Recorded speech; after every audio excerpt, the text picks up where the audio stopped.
Bonjour à tous. Je voulais faire cette vidéo pour faire un point un petit peu sur les étirements, sur l'aspect biomécanique et physiologique.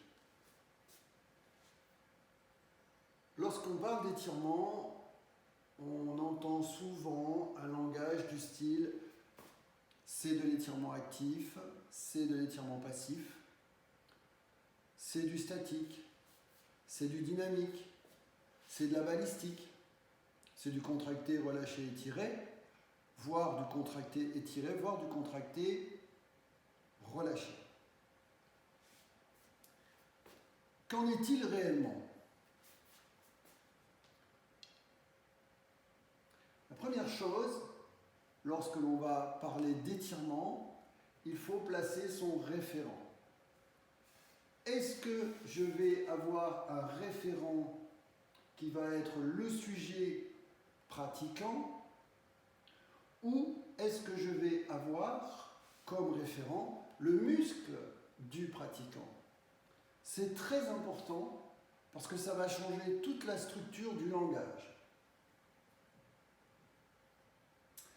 Parlons du muscle et de ses propriétés. La première propriété d'un muscle, c'est l'excitabilité. En fait, ce muscle est excitable par une information, un stimuli de nature chimique qu'on appelle l'acétycholine. Et c'est cette acétycholine qui va permettre la deuxième propriété, la contraction, donc la contractibilité. Le muscle sera donc contractile. Qu'est-ce que ça veut dire? Ça veut dire que lorsqu'il y aura cette libération d'acétycholine, le muscle, lui, va pouvoir se contracter de cette manière. C'est-à-dire qu'il va rapprocher ses points d'insertion. Troisième propriété, l'étirabilité. Donc le muscle est étirable. Qu'est-ce que ça veut dire? Ça veut dire que lorsqu'il est contracté, il peut de nouveau s'étirer, s'allonger. Il peut même le faire dans un état de contraction. Quatrième propriété, il est élastique. Élastique, ça veut dire simplement qu'une fois qu'il a été étiré, il peut revenir à sa longueur initiale. On a une cinquième propriété qui est la plasticité. C'est le fait que le muscle puisse s'adapter et enregistrer les informations qui sont liées à l'entraînement et à l'exécution des exercices. On va donc utiliser deux processus physiologiques. Le premier, que l'on va appeler la post-inhibition. On va donc effectuer la contraction sur le muscle à étirer. Le deuxième processus, on va utiliser ce qu'on appelle l'inhibition réciproque, c'est-à-dire que la contraction va s'effectuer sur l'antagonisme du muscle à étirer.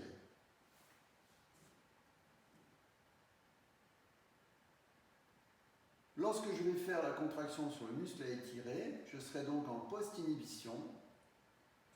Ça veut dire que la terminologie de post va signifier après. L'inhibition veut dire enlever, ôter, diminuer après une excitation nerveuse. Et c'est justement parce que vous aurez fait cette excitation nerveuse que vous allez ensuite pouvoir étirer le muscle. Toujours dans la post-inhibition, puisqu'on va travailler sur le muscle, on va donc avoir la possibilité de faire trois régimes de contraction. Le premier, concentrique.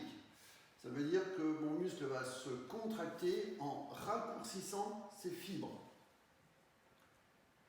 Le deuxième, excentrique. Ça veut dire que pendant son régime de contraction, je vais pouvoir l'étirer. Et le le troisième, c'est le côté isométrique, c'est-à-dire que mon muscle va être statique et pendant qu'il va être statique, hop, il va se contracter. On obtiendra ce genre de contraction, par exemple, lorsque les muscles vont jouer un rôle de fixateur. Ce qui va être intéressant ici, c'est de jouer à partir de la position isométrique, de rajouter des intentions, intentions concentriques, voire intentions excentriques.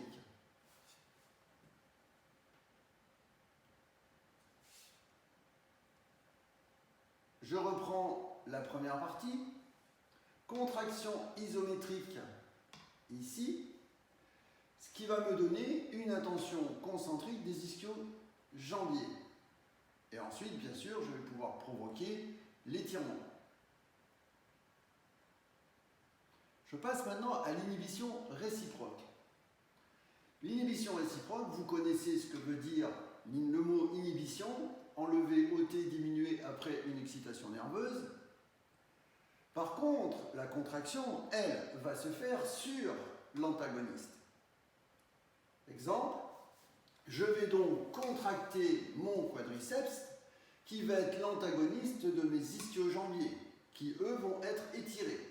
Donc c'est bien la contraction du quadriceps qui va provoquer l'étirement de mes ischio-jambiers. Et je serai donc en inhibition réciproque. Constat numéro 1. Lorsque je vais contracter mon quadriceps, il va donc, par voie de conséquence, étirer les ischio-jambiers. L'amplitude atteinte sera le résultat de l'équilibre entre la puissance de mon quadriceps et la capacité d'étirement de mes ischio-jambiers. Ce qui fait que si je suis souple, ma jambe pourrait monter ici. Si je suis beaucoup moins souple, ma jambe risque d'être à l'horizontale. En tout état de cause, le sujet ici sera actif, mais le muscle étiré sera lui aussi actif puisqu'il va avoir un rôle de frein. Et je suis toujours dans l'inhibition réciproque. Constat numéro 2. Je suis toujours sur l'inhibition réciproque. J'ai bien ma contraction sur le quadriceps, qui est toujours l'antagoniste de mes ischio-jambiers, sauf que la position maintenant utilisée est couchée. Quel est l'intérêt de cette position couchée? L'intérêt de cette position couchée, c'est de pouvoir rajouter une force supplémentaire dans la traction et dans l'efficacité du quadriceps, c'est la loi de la pesanteur. Dans cette configuration, la pesanteur va aider le quadriceps à allonger la jambe, puisque cette loi va permettre de rajouter à la force du quadriceps le poids du segment. Dans ce cas-là, on est toujours sur un sujet dit actif et on est toujours sur un muscle étiré actif puisqu'il va passer en mode de frein et surtout en contraction excentrique.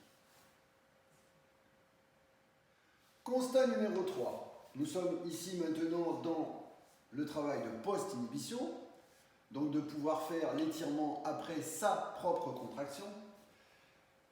Je vais donc contracter mon ischio-jambier de manière concentrique. Pour ce faire, je suis obligé de créer une résistance. Ici, elle est matérialisée par un élastique. Elle pourrait très bien être matérialisée par la résistance d'une tierce personne qui va s'opposer au mouvement. La seule différence, c'est que l'élastique sera beaucoup plus fluide dans le passage de concentrique à excentrique. Le sujet va donc contracter ses ischio-jambiers par la contraction concentrique, puis va ensuite se relâcher et chercher à laisser la traction de l'élastique provoquer l'allongement de sa jambe. L'intérêt ici, c'est de relâcher complètement le quadriceps pour qu'il n'intervienne pas. Dans ce cas-là, on sera bien sur un sujet actif et un muscle étiré actif puisqu'il va passer en mode de frein, c'est-à-dire en contraction excentrique lorsque l'élastique va prendre le relais du mouvement. Constat numéro 4. Si je suis allongé sur le dos, jambes écartées sur un mur, dans cette position, je vais trouver un équilibre. Ici, on pourra dire qu'effectivement le sujet est passif, mais les muscles étirés, notamment ici les adducteurs, vont passer en mode de frein, c'est-à-dire qu'ils vont jouer leur rôle de freinateur, et en étant freinateur, ils vont être en contraction excentrique, donc ils seront actifs. La seule possibilité pour que je puisse stopper ce mode freinateur, c'est d'aller placer des plots sous les cuisses de l'individu pour que la contraction freinatrice excentrique des adducteurs se stoppe. À partir de là, j'aurai la possibilité de me concentrer pour justement les relâcher. On pourra donc considérer cet exercice-là comme un sujet passif avec un muscle étiré qui devient passif. Beaucoup de gens pratiquent ce type d'exercice en nommant cet exercice passif. C'est que le sujet qui est passif dans cet exercice. Le muscle est complètement actif. Et bien sûr, je suis toujours dans la post-inhibition. Constat numéro 5. Lorsque je suis dans cette situation d'équilibre, dans le mouvement, entre le poids de mon segment et l'action freinatrice de mes adducteurs. J'aurai donc mes muscles adducteurs qui vont jouer le rôle de frein et le poids du segment qui va jouer le rôle de moteur.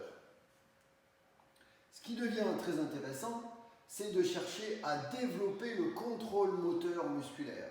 C'est-à-dire que dans la situation où je vais être ici à la notion d'équilibre, on l'avait vu tout à l'heure, l'amplitude atteinte sera le résultat de la capacité d'étirement des adducteurs liés au poids du segment. Dans cette situation-là, je vais pouvoir créer des intentions concentriques et des intentions excentriques en utilisant mes abducteurs. Ce qui veut dire que je vais créer un lien entre la contraction ici concentrique de mes adducteurs et ensuite la contraction concentrique de mes abducteurs. Ce qui fait que je vais développer le contrôle moteur de mon segment. C'est ce qui va devenir primordial dans l'entraînement par la suite pour contrôler les amplitudes. Beaucoup de gens sont capables de faire par exemple un grand écart au sol, mais si vous les suspendez entre deux barres, vous leur demandez de faire le grand écart, ils n'ont pas la capacité de lever les jambes pour atteindre la même position. Donc cette configuration est très intéressante pour développer le contrôle moteur et surtout avoir la possibilité de maîtriser son amplitude.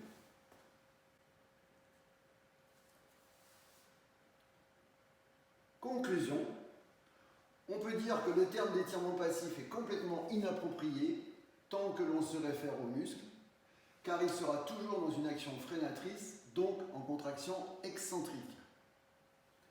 Les étirements sont sur un principe actif avec des intentions de relâchement pour tenter d'inhiber certains capteurs.